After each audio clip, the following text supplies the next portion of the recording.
My name is Harper Bennett, 35 years old. I used to think that nothing in this world could hurt me more than a messy breakup. But I was wrong. So wrong in that moment, as my father, Richard Bennett, his eyes devoid of any emotion, spoke up in front of dozens of guests. "You need to leave now. This is a family party and your name isn't on the list." I realized I wasn't just an outsider. I was someone erased from my own family. Sloane, my sister, stood behind him, the corners of her lips curling into just enough of a smirk for everyone around to understand. I no longer belonged here. I clutched the gift box tighter, trying to keep my voice from trembling. The crowd watched my every move as if they were witnessing a silent tragedy unfold. In my head, only one question echoed. When did I become a stranger to my own mother, the woman who once promised she would always be there for me no matter what? Sometimes, the greatest pain doesn't come from strangers, but from those who share your blood. Have you ever been excluded by your own family? If my story reminds you of someone, please tell me, because no one deserves to be turned into a ghost in their own family portrait. I have stood on that doorstep so many times in my life, but never have I felt so aliened. The Bennett house sits by Lake Travis, nestled in the wealthy western suburbs of Austin, where every childhood summer of mine drifted by with the scent of sunlight, pine resin, the sound of piano music spilling from the living room and the laughter of my mother, Evelyn Bennett. She used to be a piano teacher, always wearing soft floral dresses, making breakfast for the three of us every Sunday morning. In my memories, my mother was the only source of comfort whenever I felt lost within my own family. My father, Richard Bennett, is a true Texan, once a football player, later a self-made real estate mogul. He's always been proud of his steadfast ideals. Family must be united, children must respect their parents, and above all, we must appreciate what our grandparents have left behind. During those endless dinners around the table, he would remind us, "Sloane is the role model of the family, Dylan should follow her example." That sentence was repeated so often, it became a familiar refrain. My sister, Sloane Bennett, 38, has always been the shining jewel of the family. From an early age, she excelled in school, won scholarships, played the violin, and was always taken by Mom to various social events. She stayed in Austin, majored in business administration, and came to work for our father. To relatives and neighbors, Sloane is the perfect woman. Successful, kind, devoted to Mom, the caretaker of the house. In every family photo, she's in the center, confidently smiling, holding Mom or linking arms with Dad as if the world truly does revolve around her. Dylan is the youngest, 8 years my junior, and almost grew up in a different world. He's like Dad, loves sports, never burdened by expectations, free to experiment with anything from painting to skateboarding. Dylan could skip school to go fishing with Dad and no one would scold him, as long as he was home in time for dinner. To me, Dylan was the only one in the family who ever took my side, though most of the time he just quietly watched rather than spoke up. And me, Harper Bennett, the middle child, born into a position that no one truly hopes for, yet can't quite forget. I liked sitting alone reading books, taking apart old radios, losing myself in technology and imagining I'd grow up to be a creator, not the keeper of traditions. I was never good at the piano, nor the graceful daughter my mother once dreamed of. My academic record was never as impressive as Sloane's, nor did I make Dad proud like Dylan did. Somewhere along the way, I became a stranger in my own home. Without even realizing it, on holidays I always felt like just another guest. In the family album, the Christmas photo from when I was 14 is missing a corner. My face is blurred beside the Christmas tree while Sloane stands in the center in a red dress.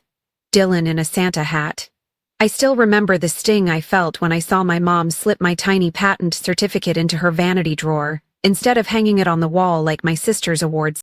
During those moments, Mom would often come sit beside me on the stairs, gently stroking my hair and saying, "I know you're not like Sloane or Dylan, but you're special in your own way. The world needs people like you, Harper." That was the first time I believed I could be different and still be loved. But it seemed, to the rest of the family, I was forever just a faded imitation, a shadow existing between two shining stars. When I received a full scholarship to Stanford, my father couldn't hide his disappointment. He wanted me to stay in Texas, close to home, help manage the family business, be there for my mother the way Sloane had. I remember his eyes the day I told him I was leaving Austin, cold, tinged with bitterness. If you want to chase that tech fantasy, go ahead. But remember, family is the one thing you'll never be able to replace. Mom stood behind me, holding my hand tightly. I never knew if, in that moment, she was trying to keep me close, or simply helplessly watching me stray from the path she'd envisioned for the three of us. From that day on, the distance between me and my family only grew. Sloan officially joined the company with my father, earning his trust to handle major projects. The two of them gradually became a unit, while I was just the name brought up when they needed a story about the one who went away. At every reunion, I found myself feeling more and more out of place. Even the little stories at home, who'd just graduated, who broke up, who won some small prize, I only heard about through Dylan or saw on my mom's Facebook. Every time I returned to Austin, I felt like a tourist visiting an old site. My bedroom had become a storage room, filled with things no one used. Childhood memories were packed away in cardboard boxes under the stairs. Dinner was still full of Dad's laughter, talks of business, neighbors, Sloan's latest achievements, while I was usually left out. If I tried to speak up, the conversation would quickly shift to Sloan's company, Dad's projects, or Dylan's new awards.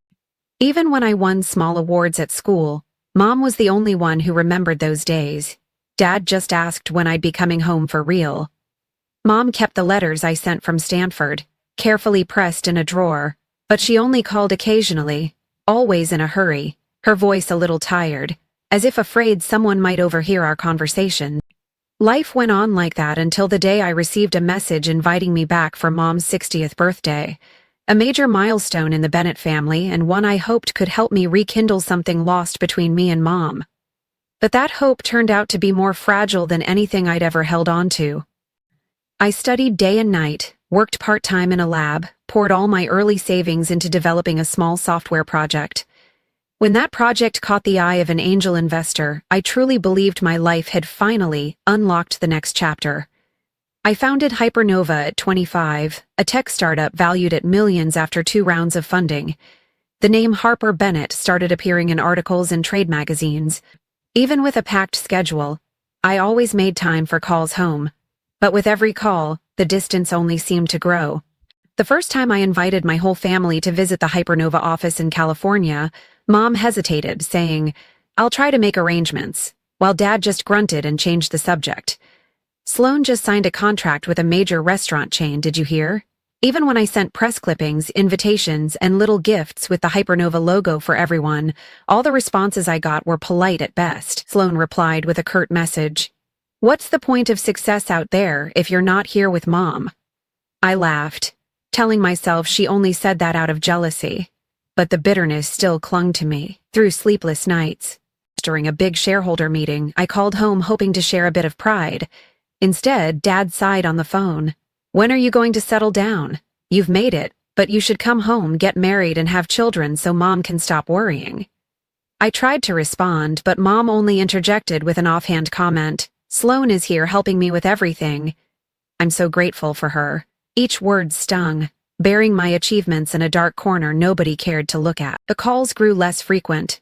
More and more I found myself only sending emails or short texts, afraid I was being a bother. For Mom's birthday, I ordered flowers from San Francisco to Austin, along with a handwritten letter about my latest project. The card was returned with a note. "Mom's busy, we'll talk when we see each other." I tried not to think too much about it, but on holidays like Thanksgiving and Christmas, I was always the last to come home, usually assigned to the guest room. Dylan, my little brother, also started to grow distant. His messages turned into requests for help. "Can you lend me some money to pay off my credit card?" I helped, never asking for it back, just hoping he'd call me with a real conversation someday. But it was always cold. Short exchanges, never more than 10 lines. Meanwhile, Sloan kept cementing her place in Austin. She became Dad's right hand in real estate projects, gradually managing even Mom's bank accounts. At every family gathering, I felt like a shadow on the sidelines, while Sloan glowed beside Mom, telling stories of big contracts, helping with shopping, taking care of Mom's health. More than once, I overheard her telling relatives, "Harper only remembers Mom when she wants to brag about something, otherwise she doesn't care about the family." Some nights, I lay awake, thinking about the years Mom quietly kept my first patent certificate like a private treasure. She never hung it on the wall like Sloan's awards, but she always reminded me she believed in me, even when no one else did. That memory now fades like mist, replaced by a cold reality. I can't remember the last time Mom called to ask about my work. Every holiday I'd send carefully chosen gifts to Austin. French perfume Mom loved, rare whiskey for Dad, sometimes concert tickets for the whole family. In return, just a few short thank you messages and then silence. Many nights, I wondered if they had simply gotten used to my absence in the family photos. They only mentioned me if someone asked, "How's Harper these days?" And the answer was always, "She's busy, always traveling, just focused on her company." Sometimes I saw my image cropped tiny in the corner of a group photo, a reminder that I was on the outside, a guest rather than a real member. I don't know when that loneliness grew into an invisible wall I couldn't break.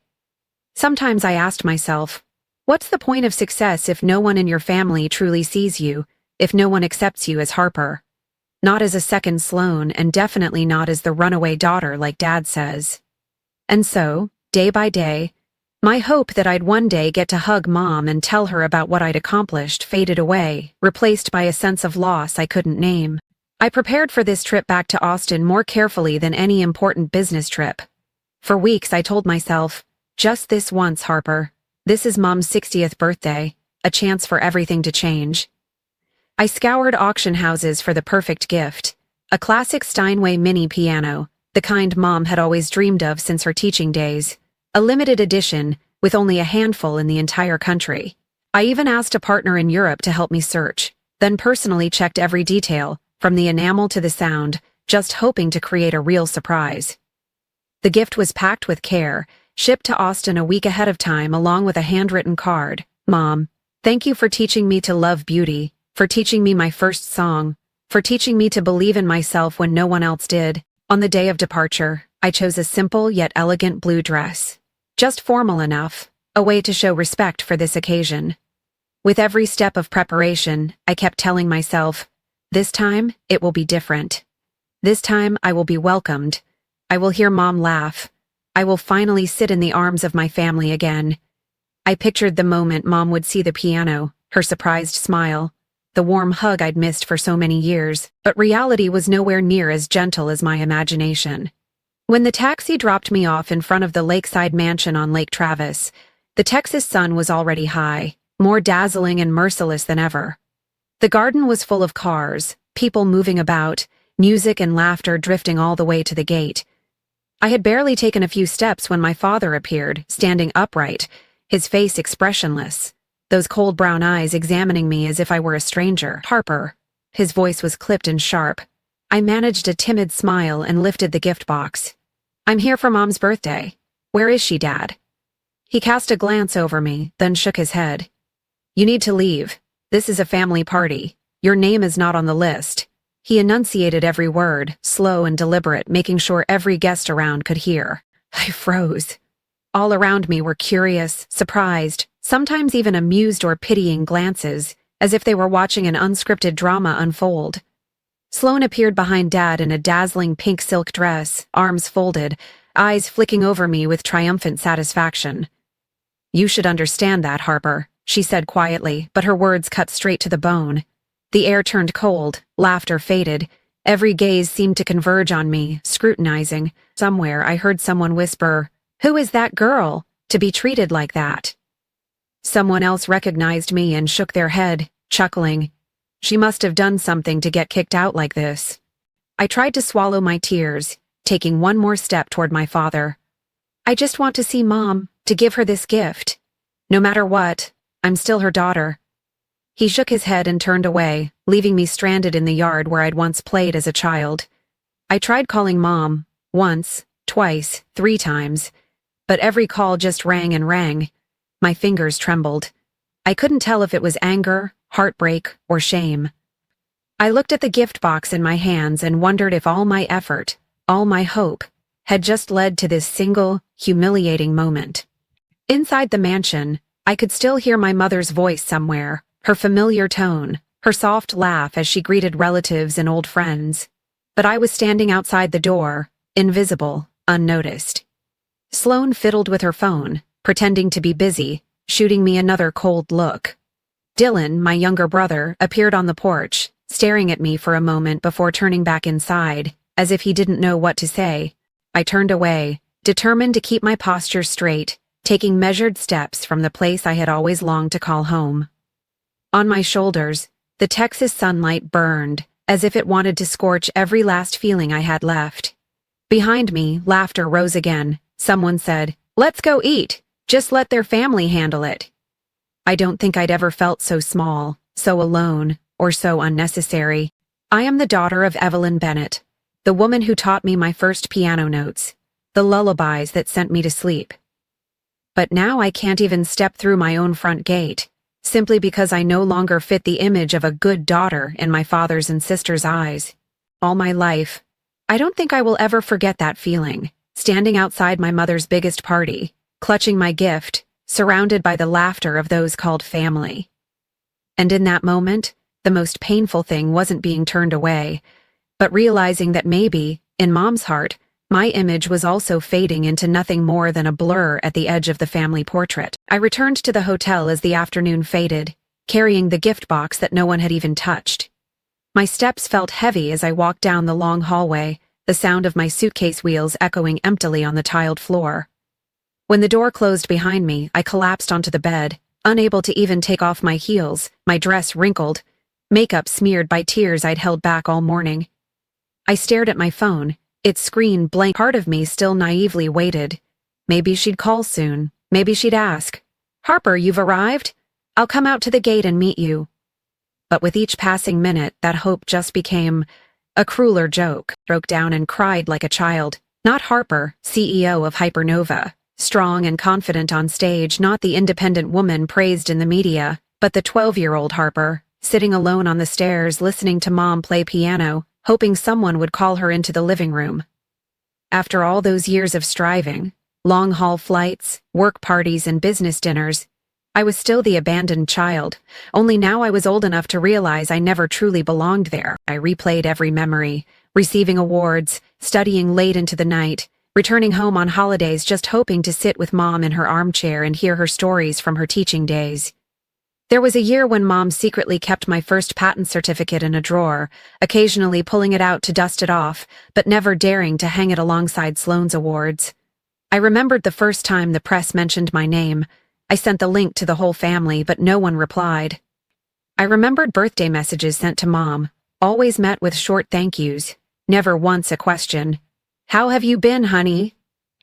I went online and scrolled through birthday photos that family and friends were already posting on Facebook. Sloane stood next to Mom, dazzling like a star, Dylan in the back raising his glass with a big grin, my father seated proudly. They took pictures with the 3-tier cake, with bouquets of flowers, and then a photo by the piano I'd sent, Mom sitting on the bench, fingers brushing the keys, her eyes brimming with emotion, but no one mentioned me. In every congratulatory comment, people only praised Sloane for organizing such a wonderful party. No one asked about Harper. A chill crept over me from the inside out, sadness, anger, and emptiness all at once. I wondered if I should text Mom one last time, but reason told me, what could make someone stay if their heart had already turned away?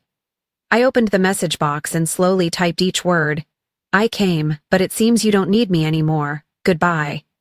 My fingers shook as I expected a reply, but because I knew that this time, I might never get a real answer again, started packing.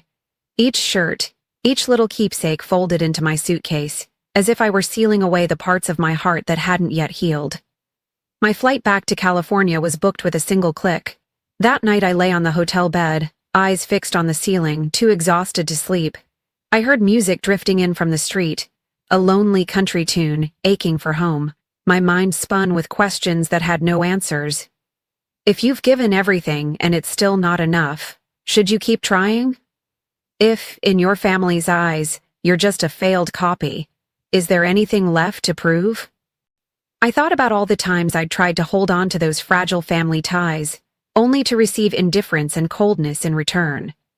I thought about my colleagues at Hypernova, who always called me Big Sister, a place where I was always the last to leave the office, where I listened to the worries of young employees, where I recognized even the smallest efforts of my team. Maybe, in that world, I got to be my real self more than anywhere else. But here, in Austin, Texas, at the house by Lake Travis, at my mother's birthday party, I was just an outsider. When dawn began to break, I opened the window and looked out over the still lake. The water was perfectly calm, unruffled, almost mocking all the turmoil inside me. A quiet sadness settled in, not regret for what I'd lost, but the feeling of finally having the courage to let go. I knew this was it. It was time to draw a clear line for myself. No more clinging, no more hoping for hugs, for blessings, or for questions that would never. I closed my suitcase, booked the earliest flight back to San Francisco, and silently promised myself I'd never let anyone diminish my worth again, not even those I once loved most. The sky was only just turning light and I still couldn't sleep, lying there counting the cars on the road, letting myself drift into numbness. My phone lay silent on the table. Not a single call, not a single message from Mom or anyone in the family. I looked at the flight ticket confirmation and told myself that once I left Austin, things would feel lighter, that all this pain would fade away in the rush of life back in California. But deep down, I knew I was only fooling myself. There was something I still couldn't unravel, as if some invisible thread still tied me to this city, to that house, or rather, to the memory of the mother who once gently held my hand. I finished packing up the last little things, trying not to look at the gift box still on the table, the little piano I'd hoped would be a bridge, an apology, and a wish to be my mother's daughter just one more time.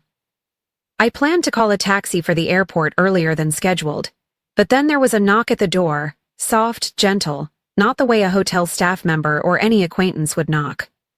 I hesitated a moment, then got up to open it, and there stood Mason Collins, Sloane's boyfriend. Mason looked at me for a long moment, clearly uneasy. He wore a white shirt, holding a steaming cup of coffee, his face tense, with a hint of guilt in his eyes that he couldn't quite hide. "Harper, I'm sorry to show up like this, but I don't think I can stay silent anymore," Mason said softly, looking straight at me as if weighing every word. I was half surprised, half wary. Probably the last person I'd expect to seek me out this morning after everything that had happened. "Are you here to deliver a gift for Sloane?" I asked, trying to make a joke to cover up my exhaustion. Mason shook his head slightly, silent for a moment, then said, "No, I'm here because of you. And because of my conscience, too." I invited Mason into the room. The air was awkward as we sat at the small table. He set down his coffee, glancing around before he began. "I wanted to talk to you last night, but Sloane wouldn't allow anyone to mention your name in front of everyone." I wasn't surprised, just waiting to see what had brought him here at this early hour. "Harper, you probably don't know. Part of why I moved back to Austin and took the job at Hypernova was to be closer to Sloane. But when I found out you were the CEO, honestly, I was stunned. I'd only ever seen you on the company website and never imagined I'd end up with a girlfriend who was my boss's sister." Mason sighed, frowning. "Lately at the office, everyone speaks of you with so much respect. Do you know that? Everyone says you're fair, passionate, always standing up for what's right and making sure no one ever feels left out. I used to think those were just workplace compliments. But after what happened yesterday, I finally understood those things are real. Thought about all the times I'd tried to hold on to those fragile family ties, only to receive indifference and coldness in return. I thought of my colleagues at Hypernova, who always called me Big Sister, a place where I was always the last one to leave the office, the one who listened to the younger employees, the one who recognized even the smallest efforts of the team. Maybe, in that world, I was more myself than anywhere else. But here, in Austin, Texas, in the house by Lake Travis, at my mother's birthday party, I was just an outsider. As dawn began to break, I opened the window and looked out at the calm lake. The water was perfectly still, not a ripple in sight, almost as if mocking all the turmoil inside me. There was a quiet sadness settling in, not regret for what was lost, but a feeling that I finally had the courage to let go. I knew this was the end of the line. It was time to draw a clear boundary for myself. No more clinging, no more hoping for hugs, for well wishes, for check-ins that would never come. I closed my suitcase, booked the earliest ticket back to San Francisco, and silently promised myself I would never let anyone take away my self-worth again, not even those I once loved most. The sun had barely risen and I still couldn't sleep, lying there counting the cars passing by outside, letting myself drift into numbness. My phone sat silent on the table, not a single call, not a single message from Mom or anyone in the family. I looked at my freshly confirmed plane ticket and told myself that once I left Austin, everything would feel lighter, that all the pain would fade away with the fast pace of life back in California. But deep down, I knew I was just fooling myself. There was something I still couldn't let go of, as if some invisible thread was still tying me to this city, to that house, or rather, to the memory of the mother who once gently held my hand. I finished packing the last little things, trying not to let my eyes fall on the gift box still sitting on the table. The little piano I'd hoped would become a bridge, an apology, and a dream of being my mother's daughter just one more time. I planned to call a taxi for the airport earlier than planned, but then there was a knock at the door, soft, gentle, not the way a hotel staff member or any acquaintance would knock.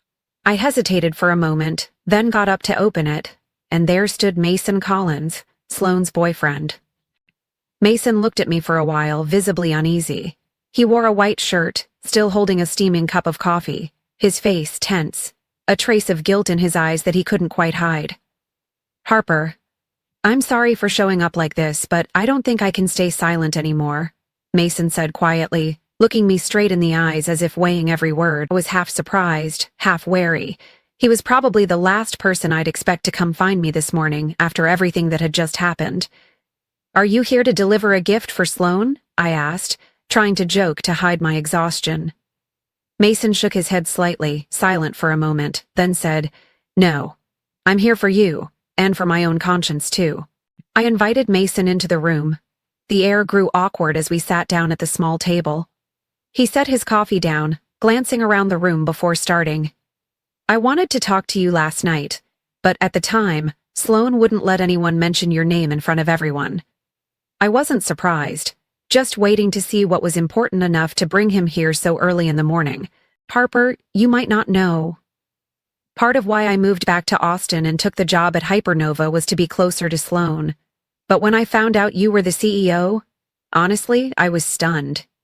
I'd only ever seen you on the company website, never imagined I'd end up in a situation where my girlfriend was the boss's sister." Mason exhaled, furrowing his brow. "Lately at the company, everyone talks about you with such respect. Did you know that? They all say you're fair, passionate, always standing up for what's right and making sure no one ever feels left out. I used to think those were just typical workplace compliments. But after what happened yesterday, I finally realized that everything they say is true." I looked at Mason, feeling both confused and unexpectedly hurt. Not because of his compliments, but because, out there, people who were once strangers were willing to see and respect me while the people closest to me had pushed me out. Mason continued slowly. "Harper, last night at the house, I overheard Sloane and Richard discussing how to keep you out of the party. They made a guest list, deliberately crossed your name off, and agreed that if you showed up, they'd use the excuse, 'Only real family can attend.' I couldn't believe the way they talked about you. Your mom had no idea. Evelyn just thought you were too busy to come. It was Sloane who told her that. When you were standing at the gate, your mom was kept inside. No one told her anything." Every word from Mason cut deep into the doubts I'd carried for so long. So all the distance, the missed calls, the invisible wall between me and my mother, it wasn't just my fault, or because I was too obsessed with work. Someone had actively built those barriers. I trembled, feeling a mix of outrage and pain. "Why?" I asked, not really expecting an answer that would make sense. Mason looked at me, honestly. "I think, with Sloane, it's her fear of being overshadowed. She's always felt your mom cared more for you. Every time Evelyn mentioned your achievements, Sloane would get visibly upset. And Richard, he just doesn't want anyone disrupting the order he's built for the family. He says you're a traitor, ungrateful to your roots, so you don't deserve to be part of important occasions." I bit my lip, trying to keep my voice from breaking.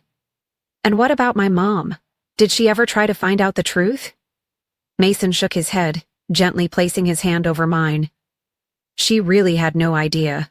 The whole party, she just thought you didn't come because you were busy with a new project. Sloane even told everyone not to mention you around your mom so she wouldn't be upset. The air in the room felt frozen. Suddenly it was clear that every door that had closed on me last night had been intentional. Every silence, every averted gaze, every unanswered call was part of a long-running script. I felt anger and bitterness, but also a glimmer of light. At least now I knew I hadn't imagined it all. Mason hesitated but finally said, "Harper, if you stay silent, nothing will ever change. People will keep thinking you're cold, selfish. I can't just stand by and watch someone I respect be wronged like this. You need to tell the truth, even if it's hard, even if it breaks things open. I'll stand with you." I looked up at Mason, feeling gratitude and a surge of resolve. For the first time in years, I felt an urge to confront things, to reclaim my place, to let the world know I'm not the one who abandoned anyone. If my family has chosen to write their own version of the story, I'll rewrite it with the truth. And I knew I wasn't alone anymore. I never imagined that morning would become the turning point of my life. After that conversation with Mason, I didn't go straight back to San Francisco. Instead, a strange energy welled up inside me, a mix of hurt, anger, and the desperate need to finally speak up after so many years of being misunderstood and pushed to the margins of my family. I stood in front of the mirror, adjusted my clothes, wiped away the tears that had swollen my eyes through the night, and told myself enough. It's time to reclaim the truth. Not just for me, but for Mom, who was also a victim of divisions she never even knew existed. Mason went with me, a quiet but determined companion. He took me to the Bennett mansion once more. My mother's birthday party was still underway. The air in the garden was filled with music, laughter, and the scent of food. Everything looked normal, but I knew that behind every smile there were shadows no one wanted to name. At the steps, Mason squeezed my hand, an unspoken gesture of support. "If you back down now, you'll never forgive yourself," he whispered. We entered the garden through the side gate. There were still plenty of guests, people talking and eating. Suddenly I caught my mother's eye in the corner of the living room, chatting with an old friend, her smile gentle but tired.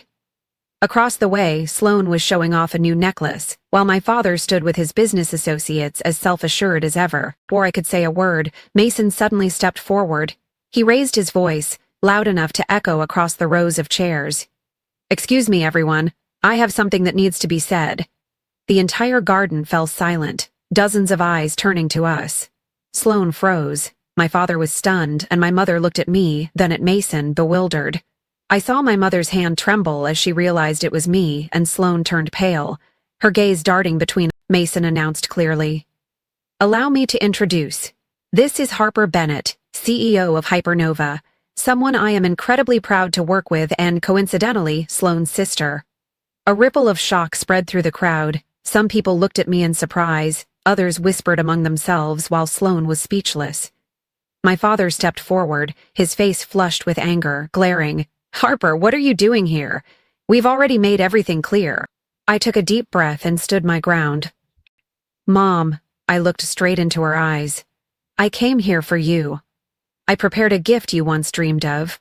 I wanted to celebrate your 60th birthday with you. But Dad and Sloane kept me outside the gate. They said this party was for family only." "Did you know about that?" My mother was stunned, turning from my father to Sloane, her eyes brimming with questions. "How could that be?" she choked out. "Sloane, you told me Harper wasn't coming because she was busy." I waited in silence for her answer, but Sloane just shook her head, tears welling up. The guests looked uncomfortable. Some coughed awkwardly, others dropped their gaze. I stood tall, no longer afraid. "I called you several times, Mom. No one picked up. When I was standing outside the gate, you were in the house, not knowing anything. Dad and Sloane made the decisions for both of us. They crafted a story about Harper being selfish, only caring about work, only wanting to show off family. But that's not true, Mom. I've always looked toward home.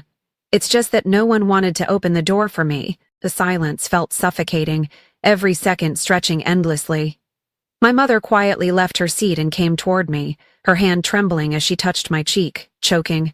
"Sweetheart, I had no idea. I thought you were just busy. I gripped her hand tightly, tears finally streaming down, not tears of despair, but the feeling of finally being able to speak the truth. By now, Sloane had broken down in tears. "You don't understand, Mom," she sobbed. "All these years, you always talked about Harper, even when she was far away, even though I was the one beside you every day.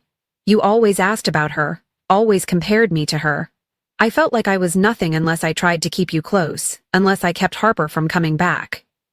My father was silent too, his eyes for the first time showing a hint of confusion. He spoke softly, almost like confessing to himself. "I only wanted to hold this family together the best way I knew how, but maybe I was wrong." Every emotion erupted into tears, not just mine, but my mother's, and Sloane's as well. The guests began to leave, everyone sensing our family had just survived an emotional earthquake in the middle of the party. The air inside the house softened, no longer anyone's stage, but finally a place where all the pain could come into the light. After that confrontation, the Bennett family mansion felt like it had shed the glamorous shell we'd all clung to for so many years. Mom and I stayed in the living room after the last guest left, the space quiet but strangely warm. She was still reeling from it all. She hugged me tightly, whispering in a voice that sounded like she'd just lost and then found a part of herself. "I'm sorry, Harper, I left you alone for too long." In her arms, I was no longer a tough 35-year-old woman or a wounded outcast. I was just a child again, longing for recognition, once more led by the hand through the sky of my childhood. I told my mother everything I'd kept inside, the loneliness over the years, the times I'd called only to get silence or polite replies, the pain of being treated as a stranger in the house where I grew up. Mom sat quietly, listening, tears silently falling onto her trembling hands. "I had no idea things had gotten so bad," she choked out. "I thought you'd all grown up, had your own lives, and I didn't know where to start putting things back together." The door swung open and Sloane stood at the threshold, eyes red, her expression a mix of guilt and self-defense. I knew she'd heard everything, but this time none of us looked away. Sloane spoke first, her voice low. "I've hated you for years, Harper. Not because you're a bad person, but because Mom always talked about you, always compared you to me. I did everything to keep Mom close, to make her proud, but the more I tried, the further I pushed you away." Sloane's shoulders shook as she turned away, hiding her tears. I took a deep breath, steadying myself. "You never had to push me out to be a good daughter, Sloane. You should have known. If we're honest with each other, there's no such thing as an outsider in this family." Mom looked at the two of us, her eyes full of sorrow and regret, but also shining with hope. "From now on, I promise I won't let anyone come between you again. Everything must be said openly. No one else gets to tell your story." The door swung open and Sloane stood at the threshold, eyes red, her expression a mix of guilt and self-defense. I knew she'd heard everything, but this time none of us looked away. Sloane spoke first, her voice low. "I've hated you for years, Harper. Not because you're a bad person, but because Mom always talked about you, always compared you to me. I did everything to keep Mom close, to make her proud, but the more I tried, the further I pushed you away." Sloane's shoulders shook as she turned away, hiding her tears. I took a deep breath, steadying myself. "You never had to push me out to be a good daughter, Sloane. You should have known. If we're honest with each other, there's no such thing as an outsider in this family." Mom looked at the two of us, her eyes full of sorrow and regret, but also shining with hope. "From now on, I promise I won't let anyone come between you again. Everything must be said openly. No one else gets to tell your story." My father entered, his face less tense, his voice no longer as commanding as before. "I'm sorry, girls. I thought keeping things my way was protecting the family, but it only hurt everyone more. From now on, I'll let you make your own choices." It wasn't a perfect apology, but it was the first time in my life I'd ever heard my father say sorry without any conditions attached. Dylan, my little brother, came over. He didn't look at anyone, just murmured, "Harper, I'm sorry too. I know I've been distant, always asking for help, never asking how you really felt. I promise I'll try harder, not to leave you alone anymore." Smiled. A light, relieved smile I hadn't felt in a long time. I looked around the room that had once been the stage for all my family's performances, and realized that, for the first time, everyone was truly listening to each other. No one was hiding anything anymore. Spoke, gently but firmly. I'm grateful that everyone finally spoke the truth. But I have to be honest too. I won't be the person who stays silent and endures everything anymore. I don't want to return to my old role, the daughter who always has to sacrifice, always has to bend to keep the peace. From today, I'll only stay close to those who truly respect me. If anyone continues to spin stories, to manipulate, I won't be part of it anymore. Everyone has the right to tell their own story. But no one has the right to tell someone else's. Mom nodded, tears streaming down her cheeks, but this time they were tears of relief. My father sighed, for the first time stepping forward and placing a hand on my shoulder. He didn't say anything, but his eyes held genuine acceptance. Dylan smiled awkwardly, while Sloane came over and took my hand. You're strong enough now, Harper. You're not an outsider anymore. None of us believed that just one day could heal all the wounds of so many years. But that night, sitting with Mom, gazing at the golden light filling the living room, I knew I'd finally drawn a healthy boundary. I knew, from then on, I would only stay in touch with my family when things were truly healthy, honest, and respectful. No one would ever again force me to choose between self. 6 months after all the truth was laid bare in the mansion by Lake Travis, my life had changed profoundly, even though some things could never return to the way they were. Autumn in Austin was gentler than I remembered. Waking up in San Francisco, I still sometimes dreamed about the old house, about the sound of Mom playing piano before I ever knew about the world's hurts. But in those dreams, the loneliness was gone. There was only a strange peace, as if I'd finally let go of everything that once held me back from truly growing up. I threw myself into my work at Hypernova, leading a new, challenging project, and for the first time felt truly respected in both worlds, my career and my personal life. Getting promoted was no longer the goal. It became a natural outcome of newfound confidence, of daring to show my true self and set healthy boundaries with everyone around me. I started mentoring young female engineers, telling them my story, about the value of being different, about how you have the right not to become anyone's version but your own. My relationship with Mom healed in the gentlest, most natural way. Evelyn Bennett, my mother, kept her promise, never letting anyone come between us again. She called me every week, telling me about the new pieces she was learning, about the little garden she was replanting after summer, about the books she thought I would enjoy. We planned for her to visit me in San Francisco for my next birthday. When she stepped off the plane, I realized she had grown older, her hair more silver, but her eyes warmer and steadier than ever.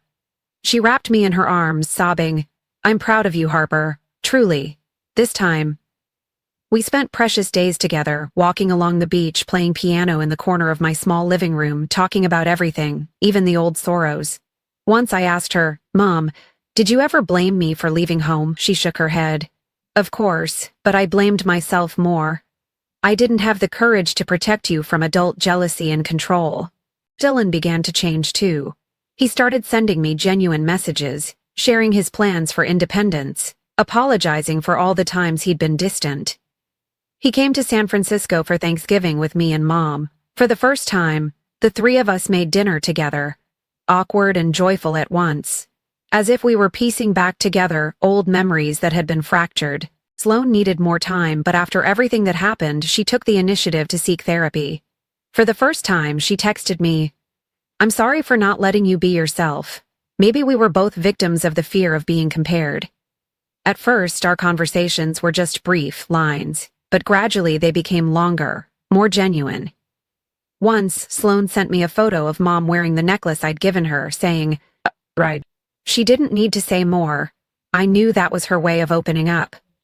That Thanksgiving, I invited the entire family to San Francisco. There were no more performances for approval, no more obligatory calls or forced compliments. We sat around the table, even Mason joined in, and everyone laughed and talked about the little things. A new dish Mom learned from her old friends, my new project, Dylan telling jokes, Sloane sharing her travel plans. Thank you, Harper, for giving this family a chance to heal. That was the moment I knew I'd stepped out from the shadow of loneliness, fear, and doubt, that I truly deserved a place in the family picture. I didn't expect every wound to heal with just an apology.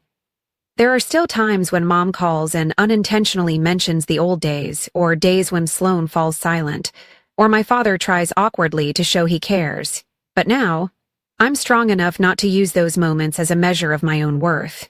I know I don't need anyone's approval but my own. Standing out on the balcony as the city lights came on, I thought about the journey I'd taken, the years of loneliness, the sleepless, tearful nights, the flights home and away in silence.